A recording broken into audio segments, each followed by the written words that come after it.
जो पुत्रियां थी यहाँ कर्दम ऋषि की, तो ऋषियों को विवाह दी गई। यहाँ पर राजा दक्ष को भी एक पुत्री का विवाह कर दिया गया था। तो मैत्रेय जी कहते हैं एक बार ब्रह्मा जी ने दक्ष को प्रजापति बना दिया। आज भी हम लोग में से कोई राजा बन जाए या कोई पद प्रतिष्ठा पा जाए तो वह अहंकार वश हो जाता है, अपने आपके अलावा किसी को समझना मुश्किल कर देता है, वह बहुत ही अभिमानी हो जाते हैं। तो ब्रह्मा जी ने राजा बना दिया दक्ष को कि आज से राजगद्दी स्वर्गलोक के राजा तुम हो। अब उसने एक दिन बैठक बुलाई, बैठक बुलाता है तो सबको बुलाया और शंकर भगवान भी वहां पर आते हैं। शंकर भगवान बैठे थे लेकिन राजा के आने से वह खड़े नहीं होते हैं। जैसे खड़े नहीं हुए दक्ष को लगता है अरे मैं इनका ससुर हूँ और मेरे आने से यहाँ राजा भी हूँ, लेकिन इन्होंने मेरा सम्मान नहीं किया है। तुरंत वहाँ से क्रोधित हो जाते हैं और क्रोधित होकर के बोलते हैं श्रूयताम ब्रह्मर्षियो में सहदेवा सहाग्नया साधूनां ब्रुवते वृंता नाज्ञानान् जमा। हे ब्रह्मर्षियों, हे ऋषियों, हे देवताओं, ये साधुओं के बीच में जो असाधु है कहाँ से आ गया, अमंगल करता है यह शंकर, इसको यहाँ बैठ करके शोभायमान जो कर रहे हैं इससे कोई शोभा नहीं बढ़ रही है।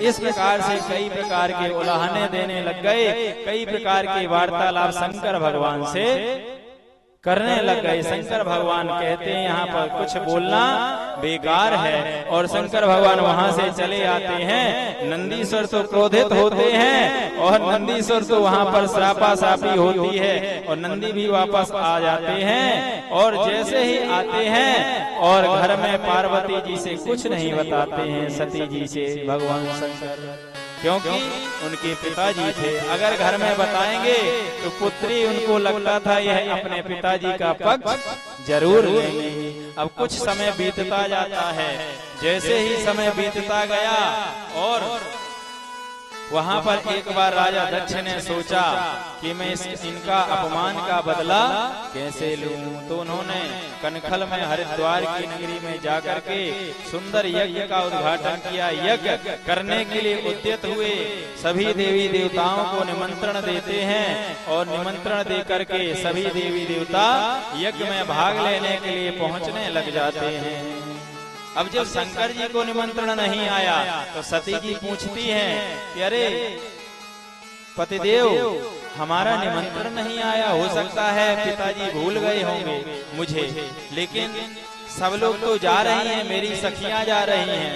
तो कुछ लोग ऐसे होते हैं ना कि बीच में अगर लड़ाई हो जाए, पता है आपका दुश्मन वहां है, तो वहां जाकर के जरूर आपके विषय में और दिखा दिखा करके आपको काम करने लग जाते हैं। क्यों?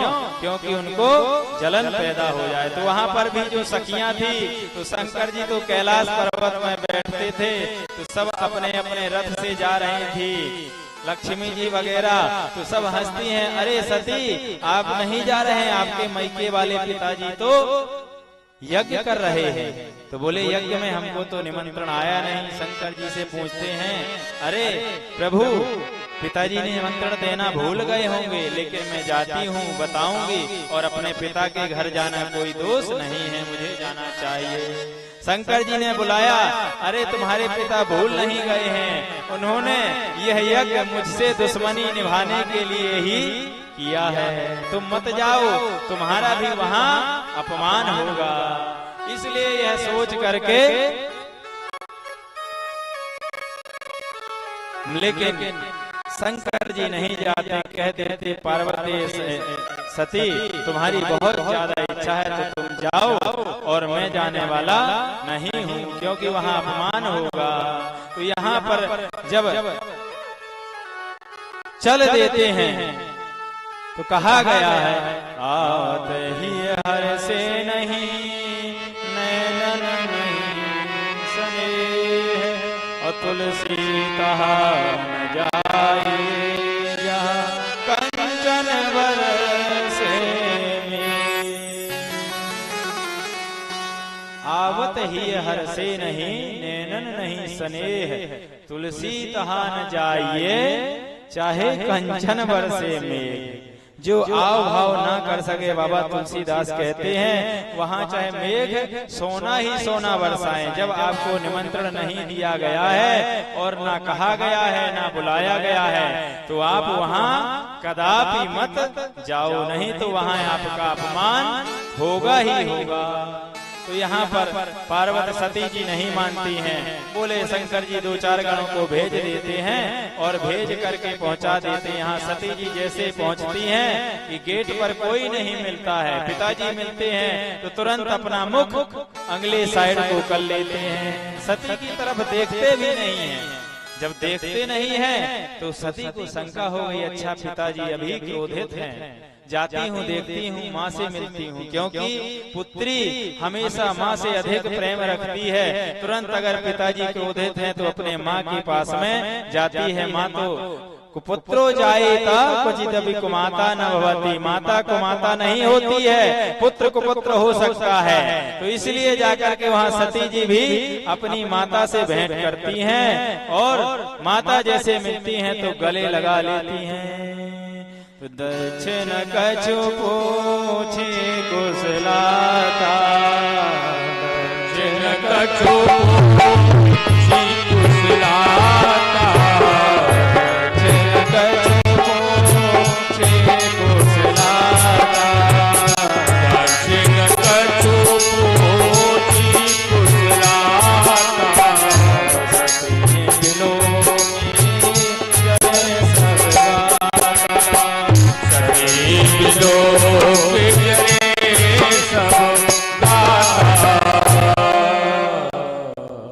तो वहाँ पर दक्ष जी कुछ पूछते नहीं हैं और माता जी वहाँ से प्रेम से उनको गले हृदय लगा लेते।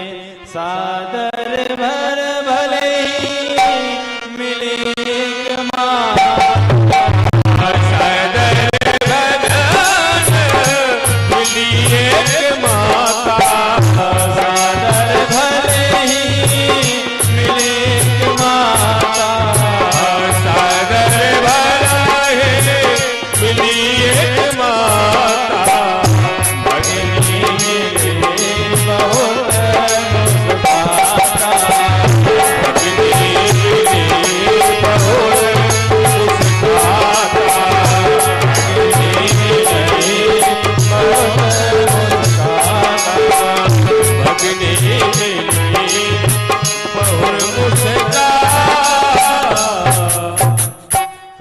में माँ का बहुत महत्व होता है। तो जाती हैं माता मिलती हैं और पास में जब बहन लोग रहती थी, 8 बहन को भी निमंत्रण दिया गया था, वह भी मिलती हैं तो बहन लोग और मुस्कुराती हैं। क्यों? बोलती हैं इनको तो निमंत्रण दिया नहीं गया था, ये अपने आप ही आ गई हैं बिगर निमंत्रण के। जब सब मुख मोड़ने लगे तो सती ने देखा कि सब मेरे विपरीत चल रहे, मेरी बहन भी विपरीत है, यहाँ घर के सभी लोग विपरीत हैं। जब इस प्रकार का वहां पर माहौल देखा तो सोचती हैं जाकर के देखती हूँ मेरे पतिदेव का स्थान है यज्ञशाला में कि नहीं। बैठने के लिए जाती हैं जहाँ पर यज्ञ चल रहा था, वहाँ सभी देवी देवता विराजमान थे और सबका स्थान दिया गया था, लेकिन शंकर भगवान का स्थान कहीं भी दिखाई नहीं दिया। तो हरि हर निंदा सुनहि जे काना, हरि हर निंदा सुनहि जे काना, हरि हर निंदा सुनहि जे काना, हरि हर निंदा सुनहि जे काना, होई पाप को घात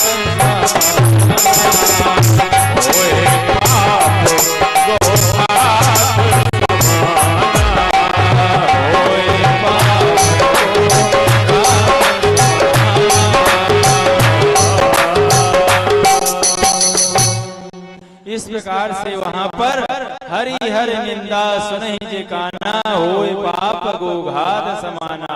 मतलब हरि हर की जहाँ निंदा होती है तो वहाँ श्रवण करने के लिए भी आप श्रवण करते हैं तो आपको गौ हत्या बराबर पाप लगता है सुनने से ही, इसलिए वहां पर सुनना नहीं चाहिए। तो सती जी कहती यहाँ मेरे पति का अपमान हुआ है तो मैं यहाँ पर एक भी क्षण नहीं रह सकती हूँ, क्योंकि यद्यपि जग दारुण दुख नाना सबते कठिन जाति अपमाना। मतलब कितना भी आपको दुख आ जाए, पीड़ा आ जाए, सब कुछ सहन कर लेंगे। अगर आपको जात से ही, अपनी समाज से ही अलग कर दिया जाए तो वह पीड़ा आप सहन नहीं कर सकते हैं, क्योंकि वह बड़ी ही पीड़ा होती है। इसलिए ध्यान देना चाहिए कि कहीं भी कोई बुलाए और बिना बुलाए जाना नहीं चाहिए। आमंत्रण मिले तभी ही जाइए, वरना ऐसे जाएंगे तो आपका कहां पर अपमान हो जाए यह भरोसा नहीं होता है। तो सती जी क्या करती है, सब देख करके माहौल वहां से खिन्न हो जाती है, इनको क्रोध आता है। क्रोधाग्नि में वह बैठ करके वहां भगवान नाम स्मरण करते हैं। धीरे धीरे समाधि लग जाती है, उनका शरीर जल करके राख हो जाता है। जैसे ही सती ने अपने प्राणों का त्याग किया, शरीर का त्याग कर दिया, और यहाँ तो नंदी भृंगी यह सब जो दूतगण थे उन्होंने तो हाहाकार मचा दिया, जाकर के यज्ञशाला में उत्पात मचाना शुरू किया। लेकिन वहां भृगु जी बैठे हुए थे। भृगु ने अपनी तपस्या से और सैनिकों को उत्पन्न करके शंकर जी के सैनिकों को मार करके खदेड़ करके भगा दिया। यज्ञशाला पुनः सुसज्जित के रूप से कर लिए, यज्ञ पुनः चालू रहा। और वहां पर जो दूत रहते हैं शंकर जी के वापस जाते हैं, भोले बाबा बचाओ, भोले बाबा बचाओ। बोले क्या हुआ, मैंने बोला था सती को मत जाओ। बोले सती तो गई और वहां पर जाकर के आपके ससुर जी ने दक्ष ने तो और हवन कुंड में ही स्वाहा कर दिया। तो थोड़ा बहुत और बढ़ा चढ़ा करके बात बताई शंकर जी को, और बताई सती जी वहां तो भस्म हो गई हैं, शंकर जी का देह नहीं रहा, सती जी का देह समाप्त हो गया। शंकर जी के क्रोध का पारावार न रहा। शंकर जी क्रोधित होकर के तुरंत अपनी केश जटा उखाड़ी और जमीन में पटक दी। जैसे ही जमीन में पटकी, वहां से वीरभद्र नाम का एक दूत प्रकट हुआ। बोला शंकर भगवान से, बोलिए महाराज भगवान आज्ञा क्या है। बोले जाओ, यज्ञ विध्वंस जाए तिन कीन्हा, यज्ञ विध्वंस जाए तिन कीन्हा, यज्ञ विध्वंस जाए तिन कीन्हा,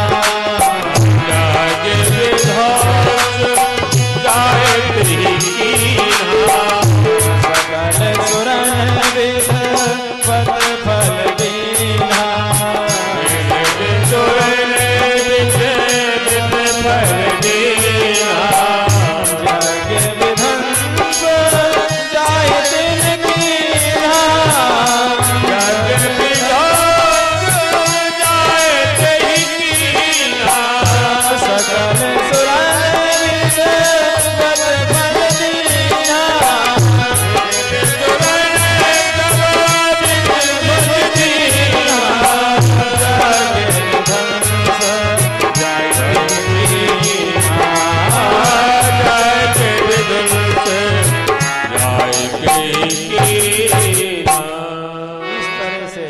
वीरभद्र जी को पठा दिए शंकर भगवान ने। बोले जाओ, यज्ञ को विध्वंस करके और विधिवत फल देना, बिना भोग प्रसादी लिए कोई जा ना पाए यज्ञ से, ऐसा जाकर के सबको फल प्रसादी देना। और यहाँ से वीरभद्र चलता है हवा के वियोग में, और सारे सैनिकों को साथ में, फिर तो नंदी भृंगी साथ में पीछे पीछे जाते हैं। अब तो हमारा सेनापति हमें प्राप्त हो गया। और वीरभद्र यहाँ से चलते हैं, शंकर जी के गण यज्ञशाला में पहुँचते हैं। सब देखते हैं और देखते ही देखते वहां पर यज्ञ विध्वंस शुरू कर देते हैं। भृगु जी की दाढ़ी लौंच लेते हैं। पूषा देवता बैठे थे, तो पूषा देवता के जाकर के एक मुंह में हाथ मारते हैं तो उनके सारे दांत अंदर हो जाते हैं। जब सबको प्रसादी मिलना शुरू हो गई, सब देवी देवता भाग करके खड़े हुए। शंकर जी क्रोधित हो गए, अब कुछ ना कुछ गड़बड़ होने वाला है, इसलिए सावधान। सब लोग भाग गए और जाकर के बाद में पकड़ता है किसको? ससुर जी को। शंकर भगवान के ससुर जी कौन थे? दक्ष प्रजापति। और दक्ष प्रजापति को पकड़ करके और वहां तलवार लेकर के एक ही तलवार में उनका गर्दन सर धड़ से अलग कर देते हैं और यज्ञशाला में प्रधान कुंड पर स्वाहा हो जाता है। बोलिए शंकर भगवान की।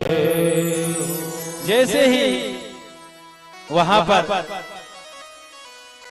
दक्ष का शरीर समाप्त हो जाता है, अब तो हाहाकार मच जाती है कि क्या होगा।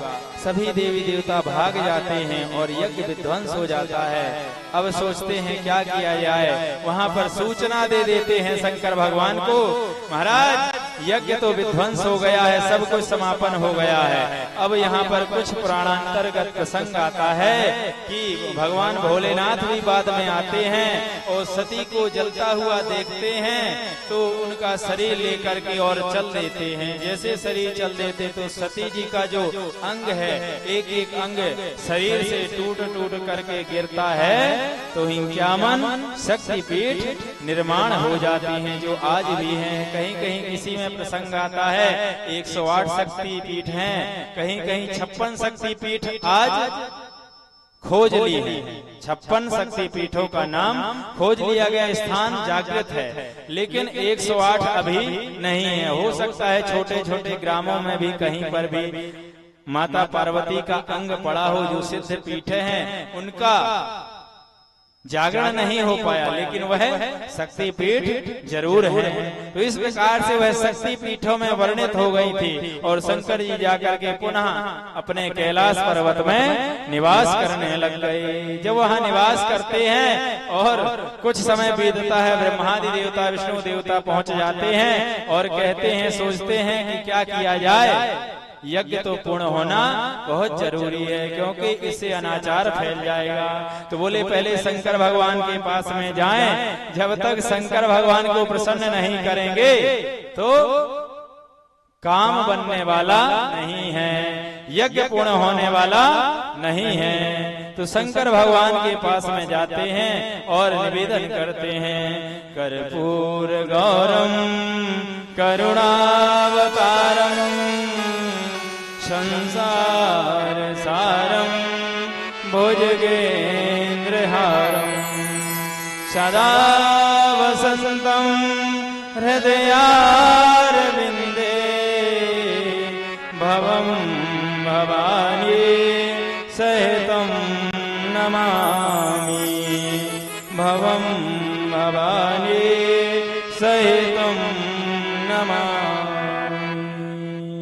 इस प्रकार से शंकर भगवान से जाते हैं, हे कर्पूर गौरम करुणावतारम, करुणा के अवतार कपूर की तरह भगवान गोरे थे, आप हमारे यज्ञ को संपूर्ण कीजिए। तब इस प्रकार से प्रार्थना करते हैं और जाते हैं। बार बार तो शंकर भगवान प्रसन्न हो जाते हैं।